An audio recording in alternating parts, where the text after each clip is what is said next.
Hoje nós vamos tratar de assuntos bem complexos, mas de grande interesse e facilidade de compreensão, se tivermos aí a condição de querer aprender. É simples, mas acho que a gente usa um monte de subterfúgios e desculpas para não entender a passagem tão sublime, né?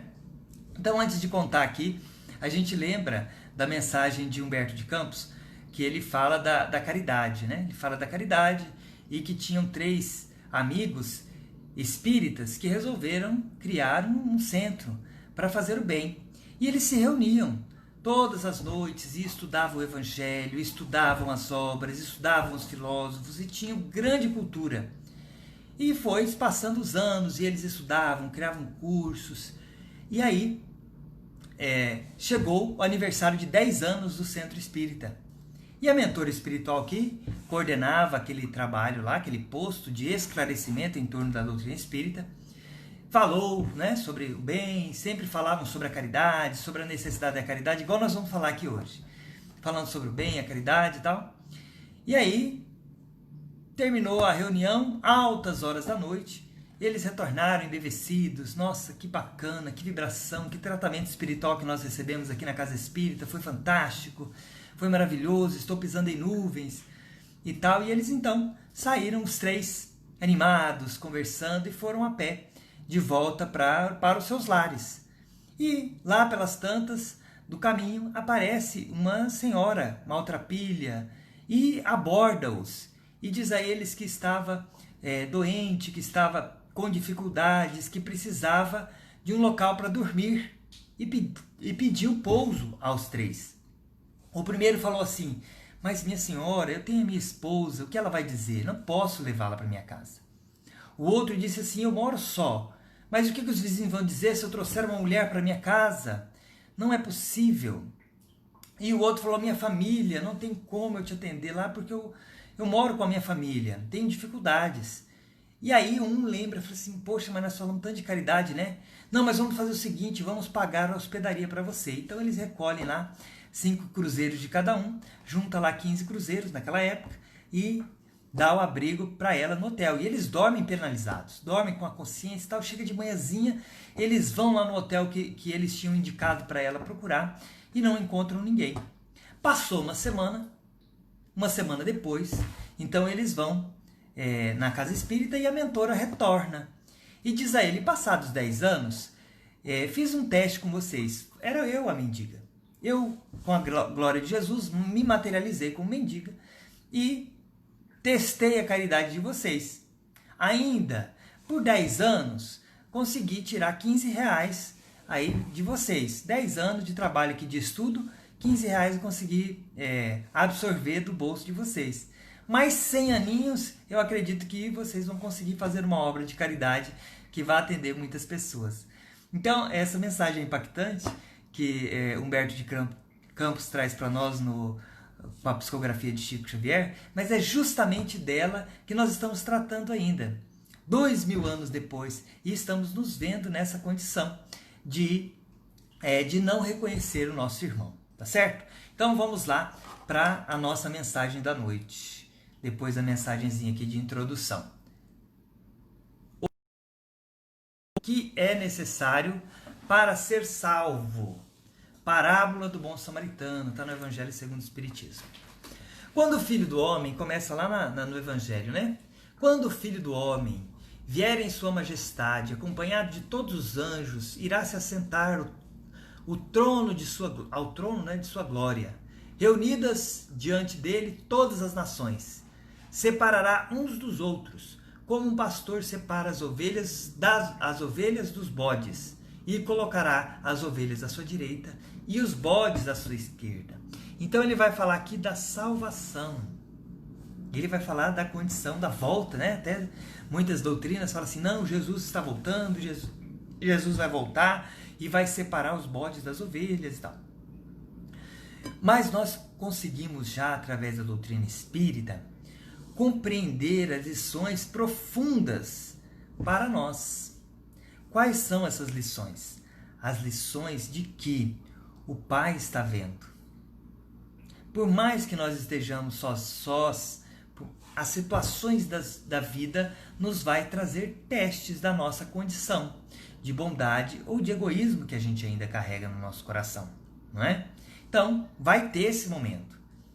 Chegará em algum momento. Nós teremos a escolha, né, de termos feito o bem ou o mal. E aí ele vai falar o que vai acontecer neste momento. Olha só como que será. Ele deixa claro, não tem grandes dificuldades de entender, né? Por mais que as pessoas possam dizer que é uma forma alegórica e tal, né? Vinde, benditos de meu Pai, tomai posse do reino que vos foi preparado desde o começo do mundo, porque padeci fome e me alimentastes, sofri sede e me destes de beber, necessitei de abrigo e me acolhestes, estive nu e me trajastes, adoeci e me visitastes, encarcerado fostes ver-me. Sede bendito estes, né? E ele complementa. E nós, Senhor, que estivemos contigo e tal, o que acontece? Por que nós não ganhamos a salvação? Aí ele fala, afastai-vos de mim, vós que cometeis iniquidade. Por que, Senhor? Porque eu tive fome e não me deste de comer, tive sede e não me deste de beber, estive nu e não me vestistes. Ou seja, nos achamos melhor que os outros. Nos achamos na condição de que não devemos nada ao outro.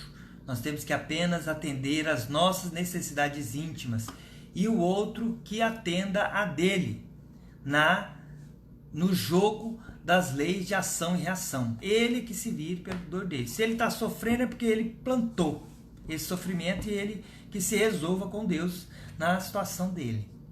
Então isso denota a nossa condição de inferioridade, da nossa condição de olhar o outro e olhar o outro como o olhar daquele lobo que quer apenas sugar, que quer apenas capturar, que quer subjugar o outro, que quer colocar o outro sob o seu domínio.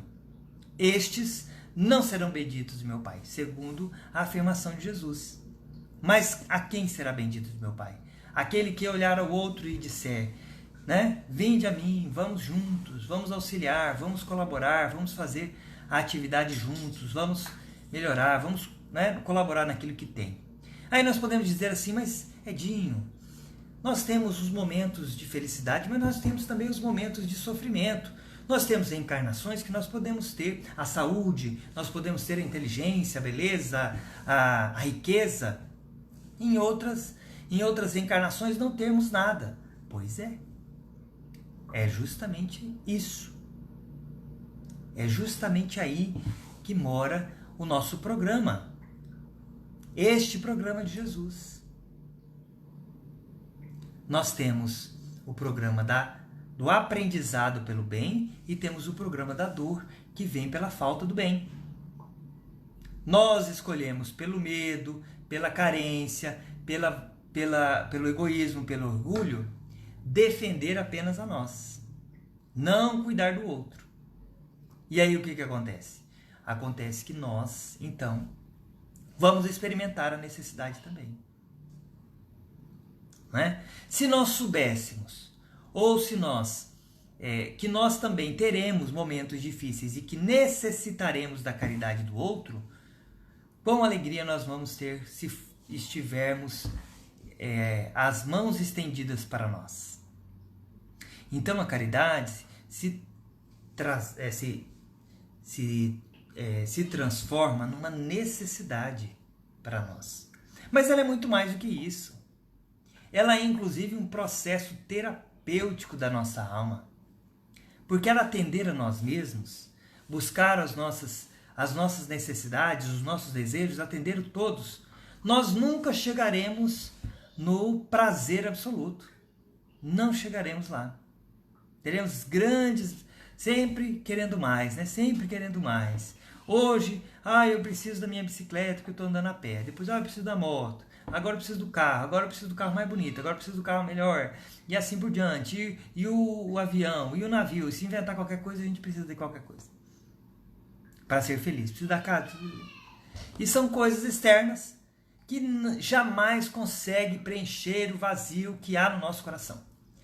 Esse vazio que há no nosso coração, que todos nós sentimos, é o vazio da falta do Pai, da falta do amor do Pai, do amor de Deus para conosco. Isso aqui nos faz falta. Este é o programa da felicidade real. E a caridade é o elixir, é o exercício deste amor. Do amor sublime, do amor fraterno, da cura real da nossa alma. A caridade cobre a multidão dos pecados. Por que nós sofremos? Porque nós temos a multidão dos erros que nós carregamos. Porque nós, por livre vontade, nos apartamos das bênçãos do Pai. Como diz a passagem do filho pródigo, não é assim? Nos afastamos. Me dá minha herança que eu vou embora. E aí, Pai dá. E aí a gente destrói tudo. Por quê? Porque nós movimentamos essa herança em círculo fechado.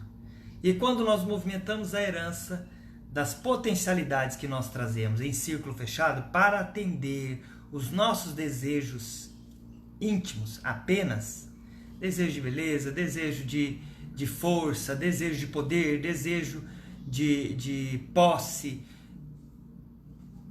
desejo de gozo, de prazer, né? Isso gira, essas potencialidades nossas vão girando em circuito fechado e elas se corroem, elas vão se esvaindo e a gente vai cair na pobreza e ter inveja da comida dos porcos, como diz lá na passagem do filho pródigo. Ao contrário, quando a gente gira em círculo aberto, ou seja,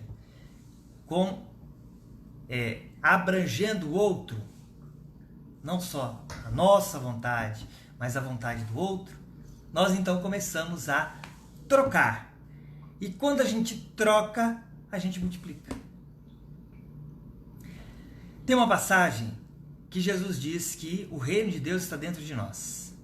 Está dentro de mim, está dentro de você.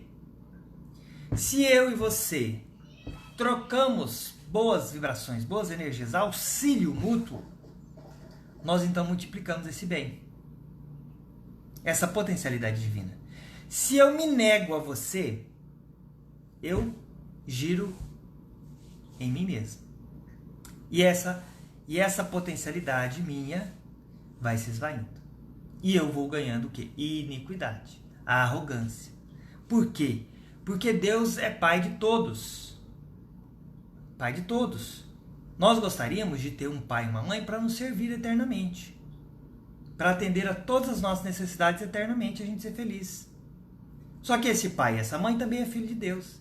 Eles também querem um pai e uma mãe e assim por diante. Não é? Então, não tem matemática perfeita quanto a de Jesus. Essa é a matemática perfeita. Né? Aí o cara pergunta assim, mas como é que a gente faz então para ser salvo? Pergunta para Jesus, né? Quem é meu próximo? Faz essa pergunta para Jesus. Então eu tenho que amar a Deus sobre todas as coisas e ao próximo como a si mesmo. Quem é meu próximo? Jesus fala, né? Amar a Deus sobre todas as coisas e ao próximo como a si mesmo. Quem é? Quem será? Aí ele manda a passagem que a gente cantou a musiquinha agorinha, do Bom Samaritano. Tá? Vamos lá. Quem é meu próximo? Um homem que descia de Jerusalém a Jericó, caiu entre as mãos de assaltantes que os despojaram, cobriram de feridas e fugiram, deixando-o quase morto. Aí passou o sacerdote, vinha rápido, viu o cara caído, falou, estou com pressa, tchau. Veio o levita, que também era um ligado ao templo, ligado à atividade religiosa. Ele vê a pessoa e tchau. E aí aparece o samaritano. Samaritano para os judeus eram tidos como pessoas de má conduta, ralé, eram pessoas que não seguiam a lei de Moisés direito e tal, segundo eles, né? E aí Jesus fala do samaritano, que chega, que ampara o que tinha caído, o sofredor, leva para a hospedaria, cura as feridas, paga a hospedaria, fala pro senhor da hospedaria que é para atender ele em todas as necessidades, que quando ele voltar ele vem e vai pagar tudo. Né? Aí ele pergunta pro rapaz: qual dos três vos parece ter sido próximo do que tombara entre as mãos dos sacerdotes? Aí o rapaz pergunta, né? Responde: o que teve misericórdia para com ele. O que teve misericórdia para com ele. Então esse programa de caridade é um programa de renúncia, né? Não foi fácil para o samaritano parar a sua jornada. Não foi fácil para ele deixar os seus afazeres. Não foi fácil para ele despender de recursos financeiros para atender às necessidades do seu próximo. Né? Não foi fácil. Mas este amou ao próximo como a si mesmo. Então a necessidade da caridade, no programa evolutivo e no programa da nossa redenção, ela é central. Na verdade, ela demonstra, ela evidencia a nossa condição íntima. Tem uma outra passagem em que Jesus diz assim: conhece-se a árvore pelo seu fruto. Então nós, seres ainda involuídos, que tem grande quantidade de rebeldia, de queixa, o que a gente faz? A gente arruma subterfúgios para que a gente possa ser atendido e não atender. Os espíritos que já conseguiram compreender a lei de Jesus, o Evangelho, eles já compreendem que há muito mais alegria, prazer, que há muito mais felicidade em servir do que ser servido. Por isso que no plano espiritual, nós vemos ali um espírito que vem na Terra, que sofre, é traído, é muitas vezes até assassinado. Chega no plano espiritual, vem ajudar aqueles que o prejudicaram aqui na reencarnação anterior. Por que ele faz isso? Porque aqueles que o prejudicaram não são inimigos e não vão para o inferno eterno. Vão sofrer tudo o que fizeram, absolutamente tudo o que fizeram vão sofrer. Mas até se arrependerem, modificarem a conduta e praticar o bem. Porque lembra que a caridade cobre a multidão dos pecados, dos erros, e cobre. Então o que acontece muitas vezes quando a gente desencarna? Sofreu e foi injustiçado, foi assassinado, foi traído, foi tudo. Chega no plano espiritual, o que a gente faz? Né? Olha para aquele cara lá que enganou todo mundo e fala assim: ah, não é possível. Mas aí a gente recebe a nossa mãe espiritual, o nosso mentor, diz assim: ah, perdoa, meu filho, você já fez coisa pior, é melhor você perdoar. Não quero, porque já se viu o cara fazer um negócio desse comigo, minha encarnação, tô com saudade, não quero saber de nada do bem, não quero saber de Jesus, não quero saber de nada. Eu quero vingar esse cara que não vai ficar assim não, porque onde já se viu um cara fazer uma coisa comigo, desse jeito. Aí a gente se transforma no vingador. E aquele que nos prejudicou, ele pode se arrepender na própria reencarnação. Puxa, fiz isso, minha consciência pesada, sonho com fulano todo dia, fulano tá me perseguindo, meu Deus, e agora eu tenho que mudar minha conduta, e transforma, começa a fazer o bem, caridade, começa a auxiliar o próximo, começa tudo. Ele pode até ter a coisa, mas ele já mudou. Ele já se arrependeu, ele já mudou, ele não vai mais fazer aquilo. E a espiritualidade o recebe lá no plano espiritual. E o que poderia ir para as alturas, ele está numa condição terrível no plano espiritual inferior. Ele foi a vítima, foi, mas não perdoou. Na anterior, ele tinha sido o algoz. Né? Então, meus amigos, a caridade, ela é a necessidade do espírito na evolução. Não tem, tá? Deixa eu ver se melhora aqui. Não tem motivos para não ser praticado. Mas nós utilizamos todas as nossas energias intelectuais para dizer assim: não, porque não é bem assim, porque não dá para ajudar todo mundo e tal, e se eu ficar sem nada, e se o pessoal ficar me explorando, né? Por quê? Porque nós ainda não acreditamos verdadeiramente em Deus, Porque nós deixamos o medo vencer as nossas potencialidades, porque nós ficamos com medo de não ter, medo, enfim, de um monte de coisas. A nossa fé ainda é pequenininha. Por isso que a gente entra na fé. Mas a de hoje não é caridade, você está falando de queda, você está falando de salvação, você está falando de fé, você está falando... porque caridade é a base do nosso programa de redenção. Fora da caridade não há salvação. E a caridade austera, essa caridade, que não vê as suas necessidades e atende o outro, essa caridade do bom samaritano, essa caridade que a mentora espiritual pediu para os trabalhadores lá do centro espírita, essa caridade aí, ela é a atitude sine qua non do nosso ser. Vão ter críticas para quem pratica a caridade de maneira absoluta? Todas.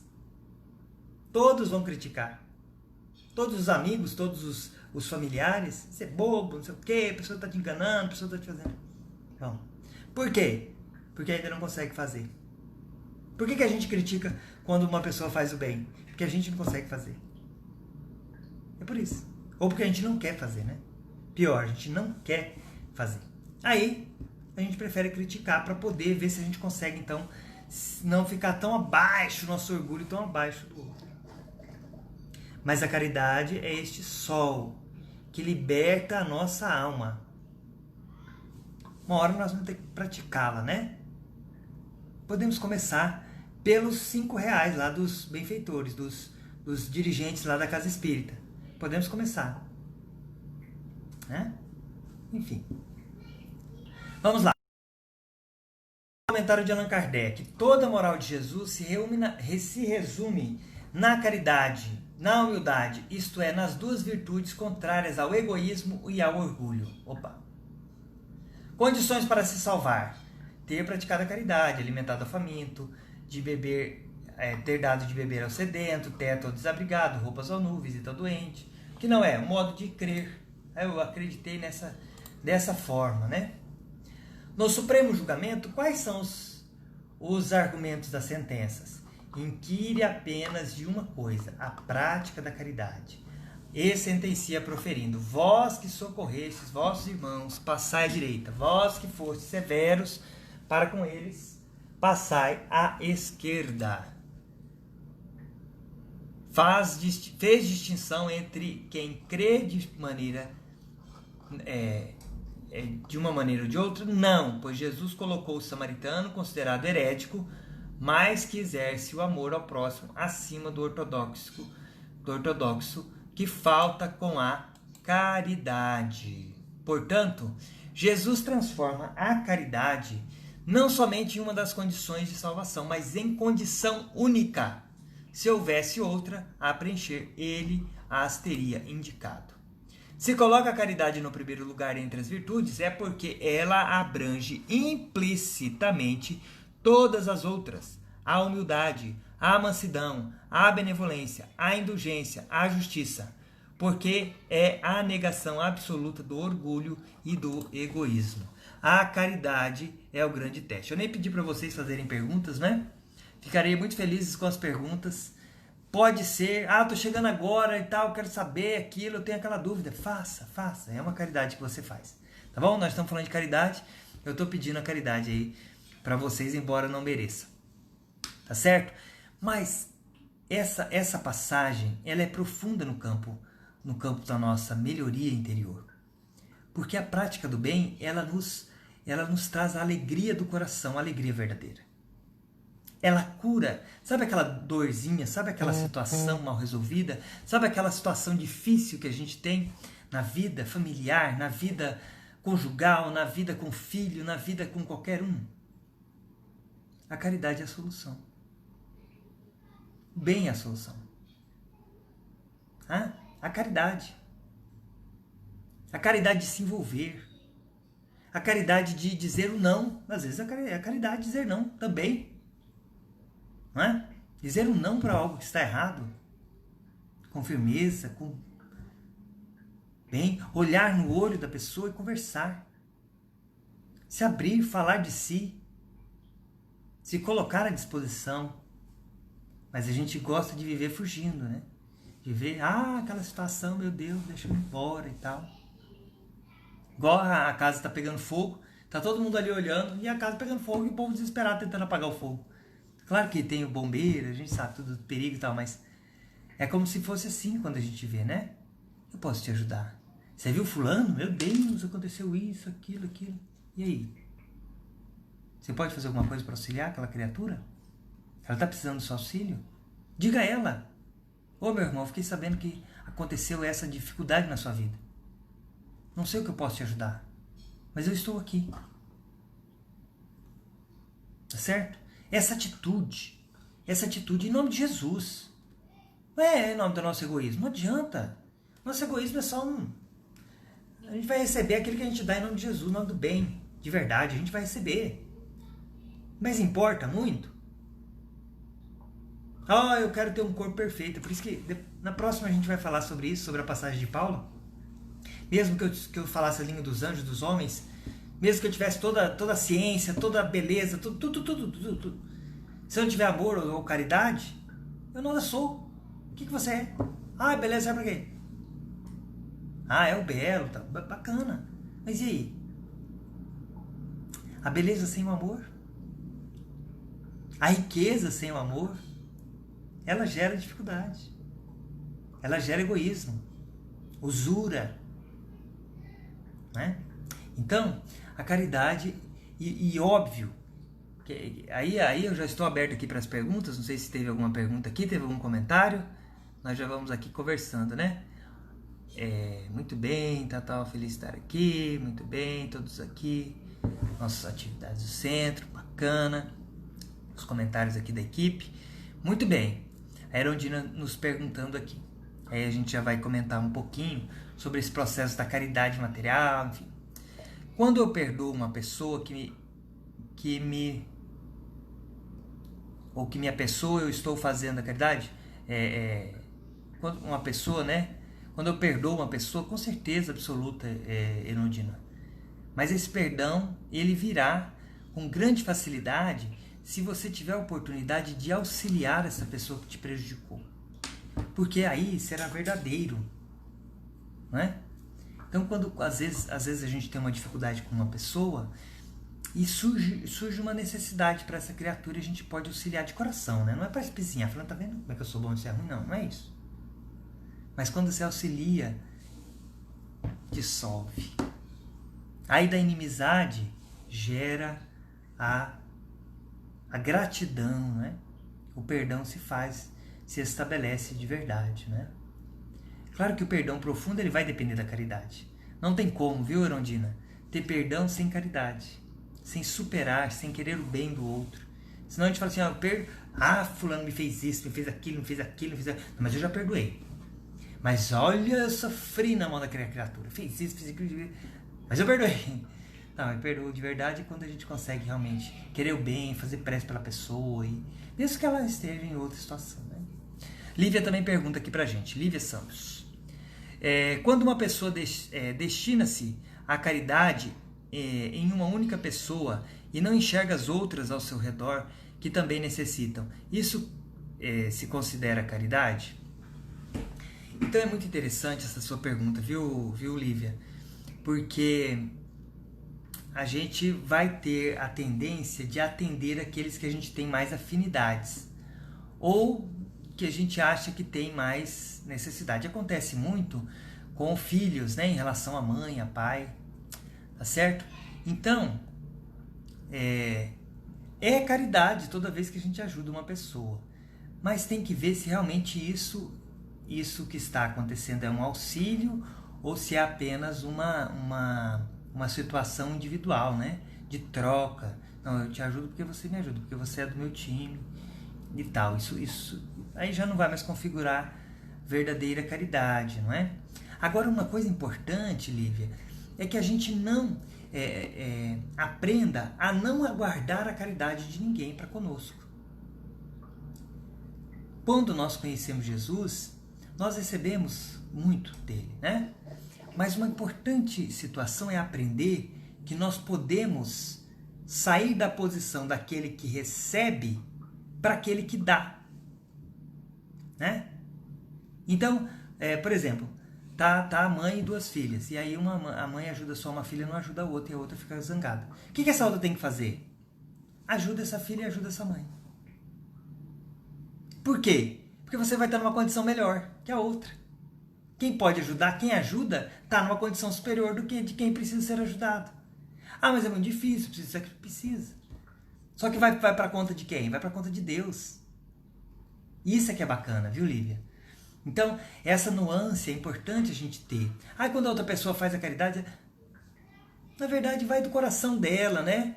Da capacidade de cada um de amar, de colaborar. Mas a gente não tem como cobrar a caridade do outro. A gente pode e deve praticar a nossa. Para com a mãe, para com o pai, para com o irmão, para com o tio, para com o patrão, para com o empregado, para com todos. Fazendo certo. Posso te ajudar, meu irmão? Posso. Eu tenho meu tempo aqui. Colaborar, né? O Hélio também pergunta aqui pra gente. Tenho que cumprir uma ordem, mas essa ordem vai prejudicar muitos jovens. O que devo fazer? Aí apelar para a caridade, Hélio. Apelar para a caridade. Tá certo? Aí medir, né? Vai prejudicar? Não vai prejudicar? Qual é o prejuízo que terá, né? Tem certeza que isso é um prejuízo? Terá que sacrificar para não auxiliar? Terá que fazer o mal realmente, né? Prejudicar uma pessoa, denegrir essa pessoa, levar uma situação vexatória ou até mesmo trazer prejuízo financeiro, físico, moral para essa pessoa? Não. Ou vou exigir mais atividades, vou para o campo do amor, né? O campo do amor, ele vai ter a resposta. Tá certo, meu amigo? Depende desse prejuízo aí. Qual é o prejuízo? E se realmente for prejudicar, não vai importar muito a ordem, né? Mas toda a ordem vem do alto. Então, às vezes, a gente tem a condição de auxiliar. Erondina pergunta de novo. Acho que é de novo, né, Erondina? Se eu não estou enganado aqui. Muito bem, Lívia. Vamos lá. Erondina pergunta. Minha irmã sempre disse que é muito melhor você estar na condição de ajudar do que na condição de ser ajudado. Exatamente. Isso é lei divina, né, Erondina? Lei divina. Porque nós sempre podemos ajudar. Enquanto o nosso cérebro está pensando, nós podemos ajudar. Nós podemos fazer uma prece, nós podemos pensar o bem e nós podemos falar uma palavra positiva de perdão, de carinho, de confraternização, de concórdia. Concórdia, essa é a palavra, né? Essa é a palavra. O Hélio está falando do ensino público online. Meu amigo, é a mesma coisa aqui da nossa palestra online, não é? Mas é o que nós estamos podendo, nós estamos aqui com 30 pessoas, mas eu e algumas pessoas que possam estar aí assistindo juntas no mesmo aparelho, então nós estamos podendo fazer essa atividade. Graças a Deus juntos, mas óbvio que com algum prejuízo do passe, do magnetismo, da gente estar juntos, tem prejuízo. Mas eu não acredito que nós estejamos fazendo mal, né, meu amigo? Porque aqui nós estamos fazendo a palestra, bem. Então o ensino vai prejudicar. Poderia ser melhor, mas não depende de você ser melhor, né? Quando for o ensino presencial. E aí serve tanto para o centro espírita quanto para a escola, que são a igreja e a escola, hoje, né, está sendo aí posta de lado no campo do combate à prevenção do Covid, né? Então, nós estamos aí nessa condição. Mas nós não paramos. Nós estamos aqui falando de Jesus, nós vamos falar de Jesus, nem que a gente precisa ir para a catacumba novamente. Não é assim? Nem que a gente precisa ir lá para as furnas do Pochorel, nem que a gente precisa ir para algum local. A gente vai falar de Jesus, a gente vai se reunir em nome de Jesus, que é o que já aquece o nosso coração, não é? Então, meu amigo, grande tarefa que você tem. Então, isso talvez não seja o mal, né? Belmira, e quando muitos estão na condição de receber e de não dar? Bom, Belmira, você acha que não complementou aqui, mas eu acho que é isso que eu entendi, né? A pessoa não está na condição de dar. Todos nós podemos dar alguma coisa. Por quê? Claro que eu posso pedir, né? Às vezes eu peço, eu estou necessitando, eu coloco na condição daquele que pede. Para mim, né? Mas eu posso também colaborar. Então, às vezes a gente faz muita doação lá no centro, Belmira. A gente até tem que fazer doação essa semana lá, vou dar os avisos no final aqui. E a gente doa, né? A gente agora não está podendo doar as roupas, a gente não está podendo doar as roupas assim individual. Cada um escolhe o que mais dá certo para você e tal. Aí a gente fez o saco e pediu para as mães. Mães, então nós vamos fazer o seguinte, vocês vão fazer a caridade também. Vocês vão pegar o saco de roupa e vão ver o que dá para você. O que não der, doa para outra pessoa, colabore com o outro. Então já é uma coisa que a pessoa pode fazer. Nós temos a inteligência, se nós temos os membros, se nós temos a saúde, se nós temos o pensamento, se nós temos a fala, nós podemos fazer a caridade. Por que a gente não faz, Belmira? Porque se a gente não está em condição, porque a gente ainda está agarrado com aquela ideia de que nós somos credores de Deus e não filhos, devedores do amor divino que nos sustenta a vida e tudo em nosso redor, né? Estamos no nosso horário. Mais uma perguntinha aqui para a gente terminar. Muito bem, Erundina falando aqui sobre a palestra, que está participando, que está aprendendo muito. Então, Jesus é o nosso mestre maior.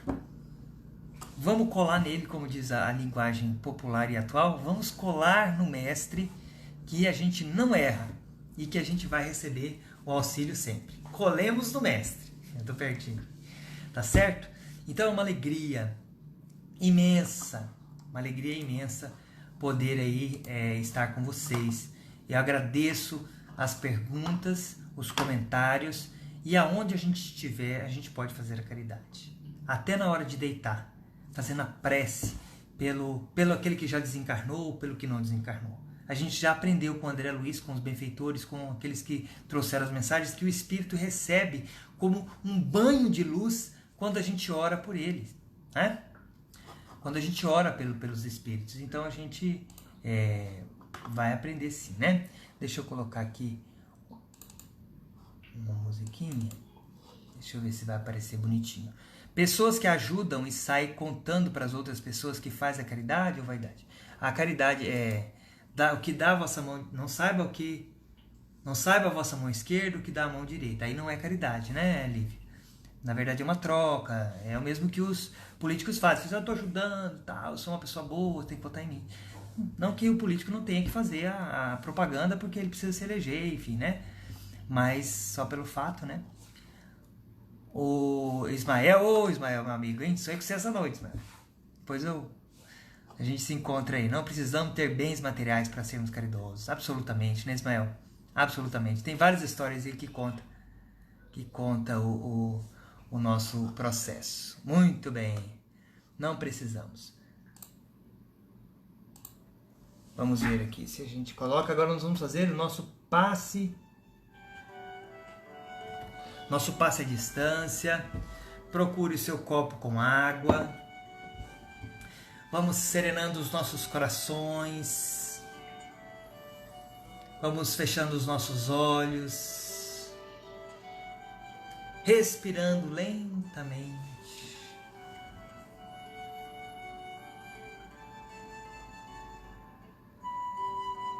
Elevando o pensamento a Jesus, nosso bondoso e amado Mestre.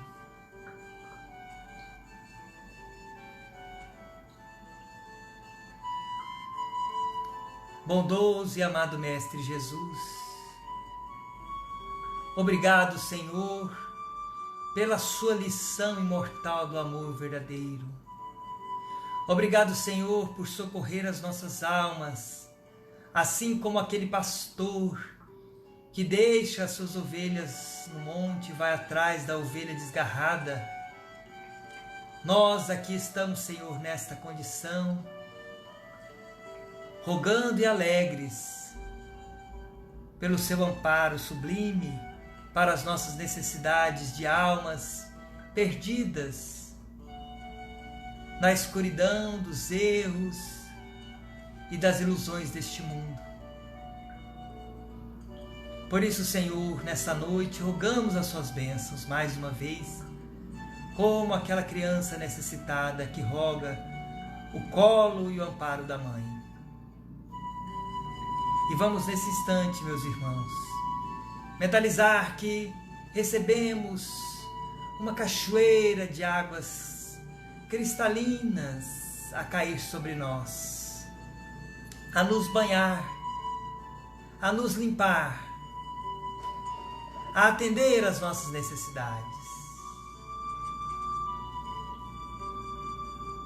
E vamos recebendo essa limpeza de Jesus, pedindo a Ele que cure as nossas dores, que cure o nosso corpo físico, que cure o nosso corpo espiritual, que atenda às nossas emoções, os nossos pensamentos, os nossos desejos desalinhados que nos levam às más condutas. Cura-nos, Senhor Jesus. Mentalizando Cristo como um sol da manhã a nos envolver. Vamos recebendo essas luzes que nos amparam, que repõem todas as nossas necessidades magnéticas e espirituais em luz.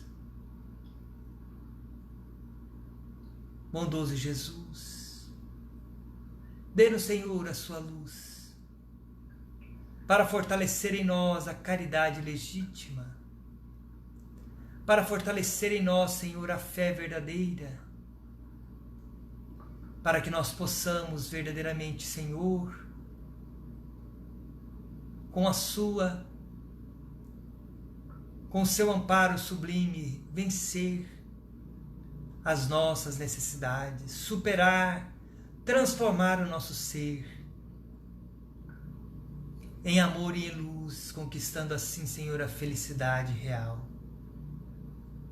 Abençoe, Senhor Jesus, o nosso lar, a nossa família, o nosso ambiente.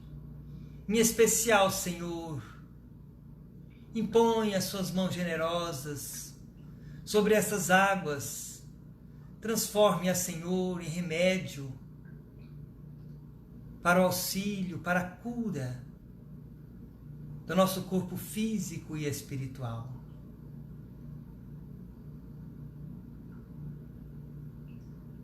Bondoso Jesus, muito obrigado, Senhor, por suas bênçãos.